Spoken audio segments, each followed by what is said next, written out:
अकील अकील ठीक कसूरपुर है हुक्म बच्चा कोई नहीं। असी दोवें मियाँ बीवियाँ साड़ी औलाद कोई नहीं। किराए का घर है मेरा। 2 मियाँ बीवियाँ सी बस 6000 मेहनत मजदूरी कर रहे हैं भाई जी। होर की करना असी कोई 400-500 बच जाता है 600 भी बच जाता है बाजार के हिसाब न गाहकों के हिसाब न। एक दिन लियाने 2 दिन च मुक जाता है। पहले नलकी धागे का काम करना सा तो नज़र वीक होने की वजह तो ना तो फिर काम छड्डिया वे तो मेहनत मजदूरी कर रहे हैं बस। पानी उधार सौदा लैके आना जोड़ा विकता भी वो पैसे दे ही देने तो बगैर जो रह जाते हैं फिर दूसरे दिन बेच के थोड़ा जहा सौदा होर लाईदा वो दूसरे दिन बेच के तो फिर दे आई। अल्लाह पाक ही है फिर सर्कल चलाया उन्हें रिजक पानी का। और कोई ऐसी कोई टेंशन नहीं कोई परेशानी नहीं।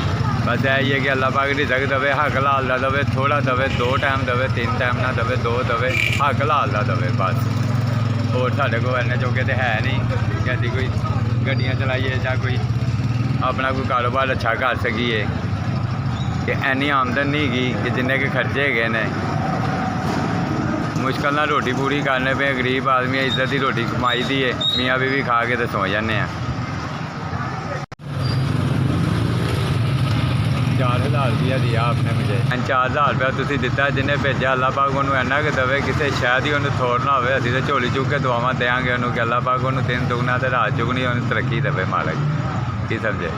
माड़िया का साथ किया भी अल्लाह पाक अजर उन्होंने इन्ना कि दवे कि उन्होंने किसी शायद ही थोड़ ना आ सके। यह दुआ है कि माड़िया का जिन्हें साथ किया वे अल्लाह पाक उन्होंने अजर दवेगा।